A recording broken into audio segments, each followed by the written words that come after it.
பெரிய பெரிய ஆஃபீஸஸ்லாம் போகும்போது இல்லைனா பெரிய ஹோட்டல்ஸ்லாம் போகும்போது அங்கே ரிசப்ஷனில் இருக்கவங்கலேருந்து அதுக்கப்புறம் ரூம் சர்வீஸ் பண்ணுறவங்கலேருந்து இவங்கெல்லாம் வந்து பக்காவாக அவங்களோட யூனிஃபார்மில் ப்ராப்பராக அவங்க ரோல்ஸை வந்து பெர்ஃபார்ம் பண்ணிகிட்டே இருப்பாங்க. நம்மளை பொறுத்த வரைக்கும் நான் நாளைக்கு அந்த ரிசப்ஷனில் இவங்களுக்கு பதிலாக வேறு யாராவது ஒருத்தங்க இருந்தாங்களோ இல்லை வந்து நம்மளோட ரூம் சர்வீஸ்க்கு வந்து இன்னைக்கு ஒருத்தவங்க வருவாங்க இல்லை நாளைக்கு ஒருத்தவங்க வராங்க அப்படின்னாலுமே நம்ம இவங்க யாருக்குமே வித்தியாசமே தெரியாது. ஏன்னா இவங்க எல்லாருமே அந்த யூனிஃபார்மாக தான் நம்ம பார்க்குறோம். இன்றைக்கான மெய்ட் வந்துட்டாங்களா, ரூம் சர்வீஸ் வந்துட்டாங்களா, ரிசப்ஷனிஸ்ட் என்ன சொன்னாங்க அப்படின்னு தான். ஸோ அவங்களோட நேம் பொறுத்து கூட கிடையாது, இவங்களோட ரோலை பொறுத்து நம்ம அவங்கள பார்க்குறோம். அப்படிங்கிறதுனால நம்மளை பொறுத்த வரைக்கும் அவங்க தனித்துவமாக தெரிய மாட்டாங்க. பட் அவங்களோட கண் பார்வையில் நம்ம எப்படி தெரிகிறோம்? ஒருவேளை நம்ம ரூமில் விட்டுட்டு போகிற அந்த குட்டி குட்டி விஷயங்கள் இல்லை வந்து நம்மளோட துணியில் இருக்கிற அழுக்கு, நம்ம சாப்பிட்றதுல வைக்கிற மிச்சம், இதை வச்செல்லாம் வந்து இந்த மாதிரி இன்சிக்னிஃபிகண்ட்டாக நம்ம அதிகமாக பார்க்காத நோட்டீஸ் பண்ணாத நபர்கள் நம்மளை பற்றி நிறைய விஷயங்கள் தெரிஞ்சுக்க முடியும். அப்படின்னா அந்த மாதிரி ஒரு இடத்துல ஒரு கொலை நடக்கும்போது அந்த கொலை நடக்கும்போது சுற்றி இருந்த இந்த மாதிரி ஹோட்டலில் வேலை பார்க்குறவங்க அது எப்படி பார்த்துருப்பாங்க, அவங்களுடைய ரோல் என்னவாக இருந்திருக்கும். நம்ம கண்ணில் அவங்க வந்து ஒவ்வொருத்தவங்களுக்கும் ஒருத்தவங்க நம்ம வித்தியாசம் தெரியல அப்படின்னாலுமே அவங்களோட கண் பார்வையில் இந்த கொலை எப்படி இருந்திருக்கும்.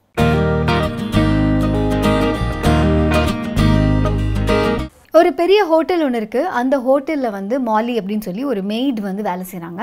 ஸோ எல்லா மெய்ட் மாதிரியும் தான் அவங்க வரதும் போகிறதும் பெருசாக யாருக்குமே கண்ணுக்கு தெரியவே போகிறது கிடையாது. அந்த ஹோட்டலில் இருக்கிற மேனேஜர்ஸ்க்கு வேணால் தெரியலாம். ஆனால் அங்கே இருக்க கெஸ்ட்டை பொறுத்த வரைக்கும் ஒரு மெய்ட் வராங்க போகிறாங்க, அது மாலியா இல்லை வேறு யாராவது ஒரு மெய்டா அந்த மாதிரிலாம் எதுவுமே நோட்டீஸ் பண்ணுறது கிடையாது. பட் மாலிக்கு வந்து ஒரு ஹேபிட் இருக்குது. என்னென்னா அவங்க வந்து குட்டி குட்டியான விஷயங்களையும் பயங்கரமாக நோட் பண்ணுவாங்க. ஒரு பில்லோவில் ஒரு முடி இருக்குது அப்படின்னா ஓகே, அப்போ இந்த இடத்துல ஒரு பெண் படுத்திருக்காங்க. இல்லை வந்து ஒரு பாத்ரூம் போகிறாங்கன்னா அந்த இடத்துல நாப்கின் இருக்குது அப்படின்னா ஓகே, யாருக்கும் வந்து உங்களுக்கு பீரியட்ஸ் இருந்திருக்கு. ஸோ இந்த மாதிரி ஒவ்வொரு விஷயமே வந்து அந்த பர்டிகுலர் மெய்டுக்கு தெரியும்.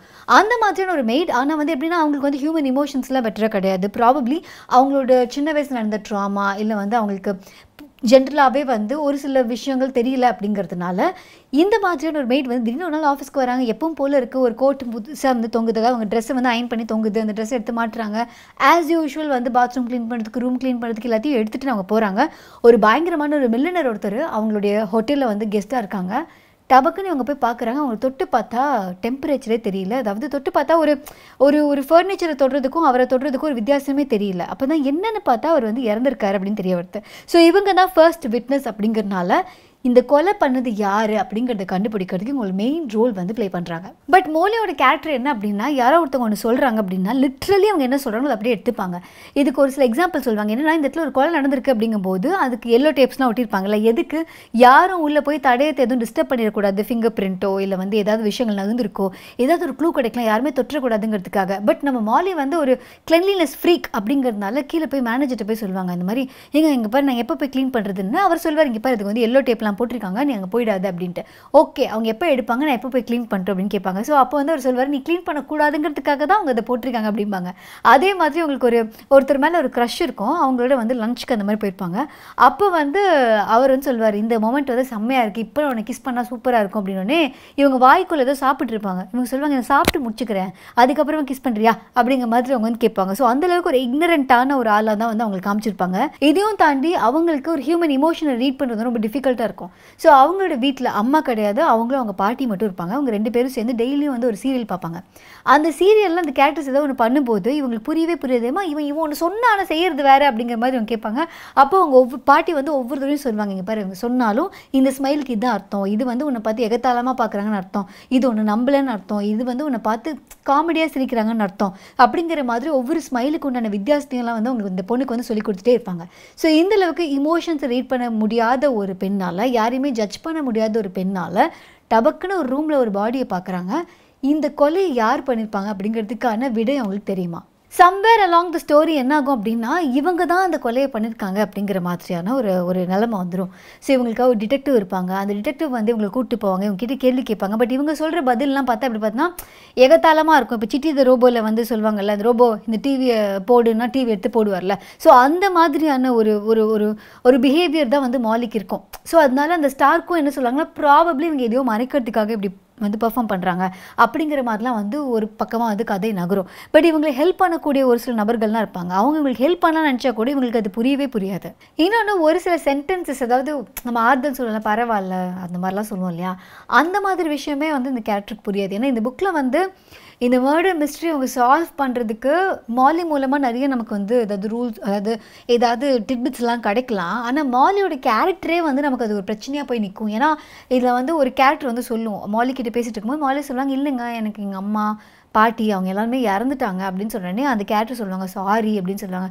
நீங்கள் ஏன் சாரி சொல்கிறீங்க, உங்களுக்கும் அவங்க இறந்ததுக்கும் சம்மந்தமே இல்லையே அப்படிங்கிற மாதிரியான ஒரு டொனாலிட்டியில் இருக்கிற மாலிக்கு வந்து அவங்கள எப்படி வந்து ஒரு மர்டரர் வந்து யூஸ் பண்ணி அந்த கதையை ட்விஸ்ட் பண்ண வைக்கிறாங்க. அண்ட் இவங்களுக்கு வந்து ஒரு சில பேர் மேலே வந்து டவுட்ஸ் வரும். ஏன்னா ஃபார் எக்ஸாம்பிள் இந்த பில்லியனர் இருக்கார் இல்லையா, அவர் வந்து புதுசாக கல்யாணம் பண்ணியிருப்பார். அந்த கல்யாணம் பண்ண பொண்ணு வந்து ரொம்ப சின்ன பொண்ணாக இருக்கும். அந்த பொண்ணு வந்து மற்றவங்கள மாதிரி இல்லாமல் மாலியை வந்து ஒரு பர்சனாகவே வந்து பாவிச்சு, அதாவது ஜஸ்ட் another ஒரு மெய்ட் மாதிரி இல்லாமல் இவங்களுக்கு இம்பார்ட்டன்ஸ் கொடுத்து இவங்க கிட்ட கான்வர்சேஷன்ஸ், இவங்களுக்கு மேக்கப்லாம் போடுறதுக்குலாம் ட்ரை பண்ணுவாங்க. இந்த மாதிரி விஷயங்கள்லாம் அவங்க பண்ணுவாங்க. ஸோ இவங்களுக்குள்ள ஒரு ஃப்ரெண்ட்ஷிப் டெவலப் ஆகிட்டே போகும். பட் ஒரு சில இடத்துல வந்து மாலியே வந்து போயெல்லாம் சொல்லுவாங்க. எனக்கு சம்டைம்ஸ் படிக்கும்போது லைட்டாக அது கேரக்டரில் ஒரு ட்ரிஃப்ட் மாதிரி இருந்தது. ஏன்னா எதுவுமே புரியாத ஒரு மாலிக்கு இந்த இடத்துல நம்ம வந்து பொய் சொல்லலாம், உண்மையை மறைக்கலாம் அப்படின்னு தோன்ற அளவுக்கு நாலேஜ் எங்கேருந்து கிடச்சிது, அந்த மாதிரிலாம் வந்து எனக்கு டவுட் வந்துச்சு. பட் ஓவராலாக பார்க்கும்போது ஒரு மர்டர் மிஸ்ட்ரியாக வந்து ஒரு செமையான ஒரு புக்காக இருந்தது. ஏன்னா கேரக்டர்ஸ்லாம் பயங்கரமாக இருக்காங்க. அவங்களோட கேரக்டர்ஸ் வந்து அவங்களோட ரோலை பக்காவாக ப்ளே பண்ணுறாங்க. நமக்கே தெரியும் இந்த இடத்துல மாலி இப்படி தான் பண்ணுவாங்க அப்படிங்கிற மாதிரி நமக்கு தெரியும். அந்த டிடெக்டிவ் ஸ்டார்க் ஆகட்டும், இல்லை வந்து ஒருத்தர் இருப்பார், அந்த என்ட்ரன்ஸ்லேயே ஒருத்தர் இருப்பார், மிஸ்டர் பிரெஸ்டன் அப்படின்னு ஒருத்தர் இருப்பார். அந்த பிரெஸ்டன் வந்து மாலியை பற்றி புரிஞ்ச விதம், இல்லை மாலிக்கு வந்து பிரெஸ்டனை பற்றி விஷயங்கள் தெரிய வரும். ஸோ இதெல்லாம் வந்து ஒரு செமையான ஒரு ஸ்டோரி லைனாக இருந்தது. இதையும் தாண்டி ஜென்ரலாக ஒரு மெய்டாக இருக்காங்க அப்படின்னா அவங்களுக்கான ட்ரீட்மெண்ட் எப்படி இருக்கும், அதில் வந்து ஒன்று சொல்லியிருப்பாங்க, லிஃப்ட் வந்து 3 தடவை ஓப்பன் ஆகுதுங்க. நான் வந்து இந்த ஃப்ளோர்லேருந்து மேலே இருக்க ஒரு ஃப்ளோருக்கு போனோம், 3 தடவை லிஃப்ட் ஓப்பன் ஆகுது, ஆனால் உள்ளே வந்து கெஸ்ட் இருக்காங்க. அண்ட் அங்கே அந்த லிஃப்ட்டில் வந்து இடமும் இருக்குது. பட் ஜென்ரலி இது வந்து எழுதப்படாத ஒரு சட்டம் என்ன அப்படின்னா, கெஸ்ட் இருக்கும்போது அங்கே வந்து மெய்டு வந்து போகக்கூடாது அப்படிங்கிறதுனால நான் 3 தடவை வெயிட் பண்ணி அதுக்கப்புறம் தான் போனேன். அந்த மாதிரி ஒரு விஷயம் சொல்லியிருப்பாங்க. இன்னொரு இடத்துல வந்து அவங்க சொல்லியிருப்பாங்க, அவங்களுடைய ட்ரெஸ்ஸு வந்து இதில் மாட்டி வச்சிருப்பாங்க, டெய்லியும் அயன் பண்ணி அவங்க வச்சுருப்பாங்க. ஸோ இவங்க சொல்லுவாங்கன்னா அது எப்படி இருக்குன்னா, இவங்க சொல்லுவாங்க அந்த ஒவ்வொரு டேவும் வந்து இந்த முன்னாடி இருக்க எல்லா டேவும் எரேஸ் பண்ணிட்டு ஃப்ரெஷ்ஷாக ஒரு டே ஸ்டார்ட் பண்ணுற மாதிரி இருக்கும். ஏன்னா மறுபடியும் யூனிஃபார்ம் பேக் டு த பொசிஷனாக இருக்கும். அதில் வந்து ஒரு இத்தனோடு அழுக்கு கூட இருக்காது. ஸோ இதோட வந்து என் பேர் அங்கே எழுதியிருக்கும் போது எனக்கு ஒரு புது ஸ்டோரி ஆரம்பிக்கிற மாதிரி ஒரு ஃபீல் இருக்கும் அப்படிங்கிற மாதிரி அவங்க சொல்லியிருப்பாங்க. அண்ட் ஒரு குட்டி குட்டி விஷயம், அவங்களுடைய டிட்டர்ஜென்ட் யூஸ் பண்ணும்போது அந்த துணியில் போகிற அழுக்கு இருக்கட்டும், இல்லை ஒவ்வொரு கெமிக்கலும் அது பண்ணக்கூடிய வேலை இருக்கட்டும், இல்லை வந்து டஸ்ட்டு ப்ரஷ் வந்து டஸ்ட்டு எடுக்கிறது வந்து ஒரு கலைநயமாக. ஏன்னா நம்ம ஒரு சில படங்கள்லாம் பார்த்துருப்போம், அது வந்து சமைக்கிறது ஒரு ஆர்ட்டாக, அந்த ஒரு ஆர்டிஸ்டிக் ஃபீலோடு அந்த ஒரு கேரக்டர் வந்து ஃபீல் பண்ணும்போது தாளிக்கிற ஸ்மெல் இருந்தது, ஒவ்வொன்றையும் அப்படியே அழகாக காமிச்சிருப்பாங்கல்ல. அந்த மாதிரி இந்த பர்டிகுலர் மெய்டுக்கு வந்து க்ளீன் பண்ணுறதுல ஒரு ஸ்ட்ரெஸ் ஃப்ரீயாக இருக்கும் அப்படிங்கிற மாதிரி காமிச்சிருப்பாங்க. ஏன்னா எனக்குமே இந்த பிரச்சனை உண்டு, எனக்கு ரொம்ப ஸ்ட்ரெஸ்டாக இருக்கேன், எனக்கு என்ன பண்ணுறதுன்னு தெரியல அப்படின்னா நான் உடனே பண்ணக்கூடிய விஷயம் க்ளீனிங் தான். இது வந்து நான் இப்போ தான் பண்ணுறேன் அப்படின்னு நினச்சேன். ஆனால் பேக் தென் நான் ஒரு சின்ன குழந்தையாக இருக்கும்போதே, ஒரு 8th ஸ்டாண்டர்ட்லாம் படிக்கும்போது நல்லா ஞாபகம் இருக்குது, எனக்கு சாக்லேட் சுத்தமாக பிடிக்கவே பிடிக்காது, ஸ்வீட் பிடிக்காது. அப்படிங்கிறதுனால யாரோ ஒரு பையன், அவன் வேறு ஃபாரின்லேருந்து வேறு வந்து நான் போல என்னோட கிட்டார் கிளாஸில் வந்து அந்த பையன் வந்து சாக்லேட்லாம் எல்லாரும் கொடுத்தான். எனக்கு கொடுத்தனே நான் பெரிய எப்பவும் போல், ஏன்னா யூஸ்வலாக நான் எனக்கு சாக்லேட் பிடிக்காது வேணான்னு சொல்லும்போது எல்லோரும் எனக்கு ஒரு எக்ஸ்ட்ரா அட்டென்ஷன் வேறு கொடுப்பாங்களா, ஒரு குழந்தையாக நான் என்ஜாய் பண்ணேன் அப்படிங்கிறதுனால அந்த பையன் கொடுத்துட்டு no I don't like sweets, I don't want chocolates அப்படின்னு சொல்லி நான் வந்து சொன்னோன்னே என்னோடய கிட்டார் மாஸ்டர் வந்து என்னை வந்து திட்ட ஆரம்பிச்சிட்டாரு, கொஞ்சமாவது அறிவு இருக்கா, அந்த மாதிரி பர்த்டேக்குன்னு வந்து கொடுக்குறாங்க, அந்த பையனோட சந்தோஷத்துக்காக நீ வாங்கிட்டு அதுக்கப்புறமா நீ வேறு யாருக்காவது கொடுத்துருக்கலாமே அப்படிலாம் சொன்னோன்னே எனக்கு ரொம்ப ஹர்ட் ஆயிடுச்சு. ஹர்ட் ஆனே என்ன பண்ணேன் அப்படின்னா, கோபமாக அங்கேருந்து எஞ்சி வந்து வெளியில் இருக்க ஒரு செடியில் இருக்க இலையை வந்து சுத்தம் பண்ணிட்டு இருந்தேன். ஏன்னா அது ரொம்ப நாளாக அழுக்காக இருந்தது. ஸோ இது வந்து என்னோட ஒரு கேரக்டராகவே வந்து காலங்காலமாக இருந்திருக்கு. ஸோ இந்த ஒரு பர்டிகுலர் கேரக்டருக்கு அவங்க பாட்டி சொல்லியிருப்பாங்க, உனக்கு எதுவுமே கண்ட்ரோல் இல்லையா உன் லைஃப்பில், ஓகே வீட்டில் இருக்கிறது க்ளீன் பண்ணு, அதையாவது நீ ஒரு கண்ட்ரோலில் வச்சுக்கலாம் அப்படிங்கிற மாதிரி ஒரு விஷயம் சொல்லியிருப்பாங்க. ஸோ அதை வந்து இவங்க அடிக்கடி பண்ணும்போது அந்த க்ளீன் ஆகிறத பார்க்குறதுக்கே ரொம்ப நல்லாயிருக்கும். நான் இன்ஸ்டாகிராமில் அந்த மாதிரி வீடியோஸ்லாம் ஆக்சுவலி பார்ப்பேன். ஏன்னா அந்த வேக்கம் கிளீனர் வச்சு லைட்டாக அவங்க க்ளீன் பண்ண அதில் சுத்தமாக ஒரு தெரியும்ல, அது க்ளீன் பண்ண பார்க்க மனசுக்கு நிம்மதியாக இருக்கும். ஸோ அந்த மாதிரி ஒரு கேரக்டர் தான் இது. ப்ளஸ் இவங்களுடைய ஐயில் உலகம் எப்படி இருக்குது அப்படிங்கிற மாதிரி ஒரு தாட் வந்து கொடுத்துருப்பாங்க. ஸோ அதுவும் ரொம்ப நல்லா இருந்தது. ஸோ இவங்களை எப்படி மக்கள் மேனிப்புலேட் பண்ணுறாங்க, இல்லை வந்து ஒர்க் பண்ணுற இடத்துல வந்து அந்த மெய்ட்லேயே வந்து வேறு பொசிஷன்ஸ்லாம் இருப்பாங்கல்ல, ஸோ இவங்களை வந்து எப்படி யூஸ் பண்ணிக்கிறாங்க, இல்லை நம்ம வந்து ஜென்ரலாக ரூமில் சாப்பிட்டது மீதி வச்சுருப்போம்ல, ரூமுக்கு வெளில வச்சுருப்போம், ரூம் சர்வீஸ் வந்து க்ளீன் பண்ணிட்டு போயிடுவாங்க அப்படின்னு சொல்லிட்டு ஒரு பர்டிகுலர் மெய்டாக இவங்க எப்படி ஃபீல் பண்ணுறாங்கன்னு இருக்கும். ஏன்னா இவங்க எப்படி யோசிப்பாங்கன்னா, இந்த கெஸ்ட்டு மீதி வைக்கிறது எனக்கு பிரச்சனை கிடையாது, ஏதோ ஒன்று தொடாமலே மீதி வச்சுருந்தாங்கன்னா அதை எடுத்து சாப்பிட்றலாமே தான் நான் போய் ஒவ்வொருத்தையும் க்ளீன் பண்ணும்போது பார்ப்பேன். ஆனால் சாஸ் ஓப்பன் பண்ணியிருப்பாங்க, கொஞ்சம் தான் எடுத்திருப்பாங்க, அதுக்கு அவங்க ஓப்பன் பண்ணாமலே இருந்தால் நானாக சாப்பிட்ருப்பேனே.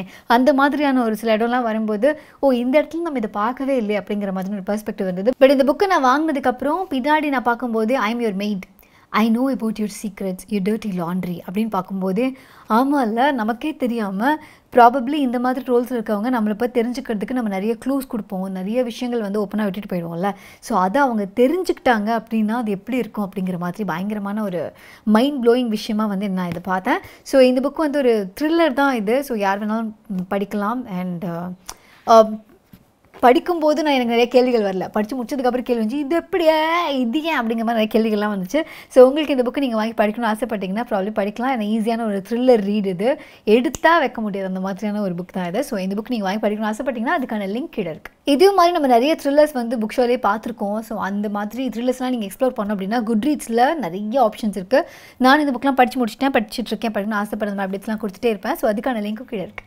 இதையும் தாண்டி நிறைய கதை புக்லாம் இருக்கு இல்லையா, அதோட கதைகளை இப்படி தான் சொல்லியும் சொல்லாமலும் வந்து நிறைய சொல்லியிருப்பேன். ஏன்னா வந்து நாட்டு ரிவீல் பண்ணிடக்கூடாது அப்படிங்கிறதுக்காக. ஸோ அந்த மாதிரியான ஃபிக்ஷன் ரிவ்யூஸையும் வந்து நீங்கள் ஆடியோவாக கேட்கணும்னு ஆசைப்பட்டீங்கன்னா த புக் ஷோ உடைய பாட்காஸ்ட் எக்ஸ்க்ளூசிவாக ஸ்பாட்டிஃபைல இருக்குது. அதுக்கான லிங்க் கீழே இருக்குது. ஸோ இந்த வீடியோ உங்களுக்கு பிடிச்சிருந்தது அப்படின்னா லைக் பண்ணுங்கள், கமெண்ட் பண்ணுங்கள், ஷேர் பண்ணுங்கள். மறக்காம த புக் ஷோக்கு சப்ஸ்கிரைப் பண்ணுங்கள். ஆர்ஜே அனந்தி ஆகிய என்ன ஃபேஸ்புக், இன்ஸ்டாகிராம், ட்விட்டர் மாதிரி ஃபாலோ பண்ணலாம். அதே மாதிரி த புக் ஷோவையும் Facebook, Instagram, Twitter link follow பண்ணலாம். முக்கியமான விஷயம், இதே மாதிரி வேறு த்ரில்லிங்கான புக் நீங்கள் படிச்சிருக்கீங்க, அது எனக்கு ரெக்கமெண்ட் பண்ண ஆசைப்பட்டீங்கன்னா கீழே நீங்கள் ரெக்கமெண்ட் பண்ணலாம். இல்லைனா RJ Ananthi@thebookshop.in அப்படிங்கிற மெயில் ஐடிக்கும் நீங்கள் மெயில் பண்ணலாம். ஓகே, பாய்.